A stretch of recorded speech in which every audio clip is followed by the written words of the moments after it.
then we get to answering all these gosh darn questions.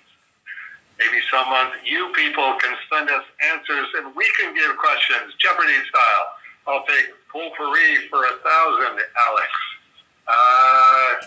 We could try that one month.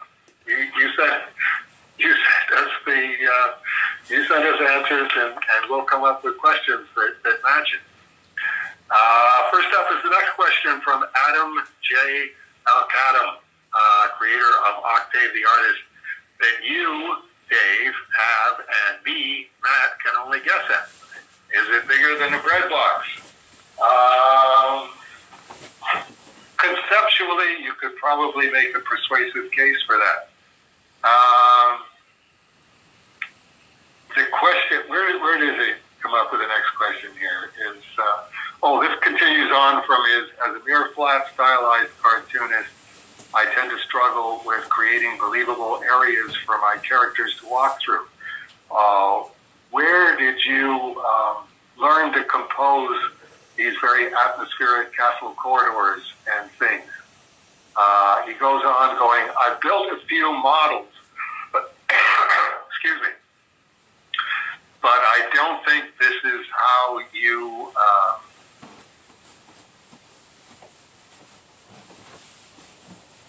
you learn this skill. And no, Gerhard did models.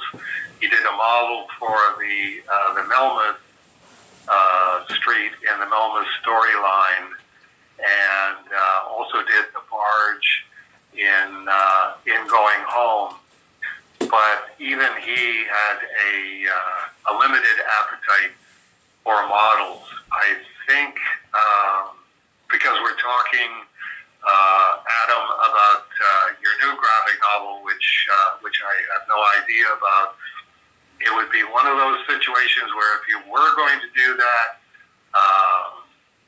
then you would probably want to save that for a graphic novel or a storyline that was going to take you years, plural, to do, and where everything was taking place in one location, because otherwise there is a point of diminishing returns where I think even Gerhard with the Melmoth Street scene, it's like, considering how long it took me to put this together and make all of the pieces fit so that I could look at the street from different angles, there's probably a better way to do this. And by the time that he was doing various floor plans and whatnot, then we were into the computer age, and he was able to take various lamps and things like that for specific heights. And here's this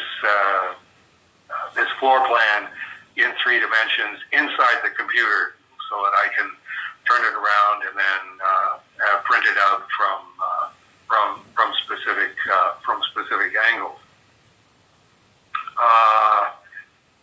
And then Adam takes a strange turn where he goes, is Savage Sword of Conan useful in this regard? And I don't really, I do think that Savage Sword of Conan, I definitely used quite extensively, but for a very short period in the early 1970s. The only work from that time period that I remember specifically being heavily influenced by Savage Sword of Conan and heavily influenced specifically by Alfredo Alcala's inking over John Buscema's layouts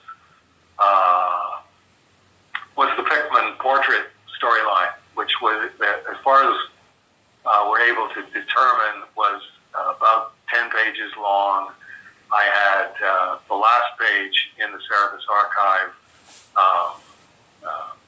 continuously, and then Eddie Kana found another page and bid on it successfully and donated it to the Service Archive. And definitely the idea of rendering all of the detail, the human beings and the backgrounds with parallel lines. Probably the best person that I ever saw doing that was John Toddleman inking Steve Bissett on Swamp Thing, and I wouldn't rate mine as particularly successful. Alfredo Alcala was successful. It's one of those, you might find out that you just want to do one storyline, keeping that in mind, saying, I want this to have the same quality as Alfredo Alcala inking John Buscema on Savage Sword of Conan.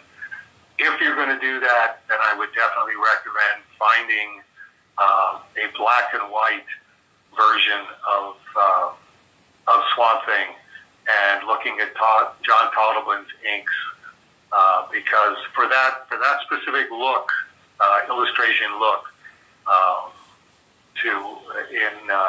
in comic book storytelling, I don't think you can do better than John Toddleman did at the time. So that's that question. I think we've got maybe about somewhere between 9 and 12 more questions.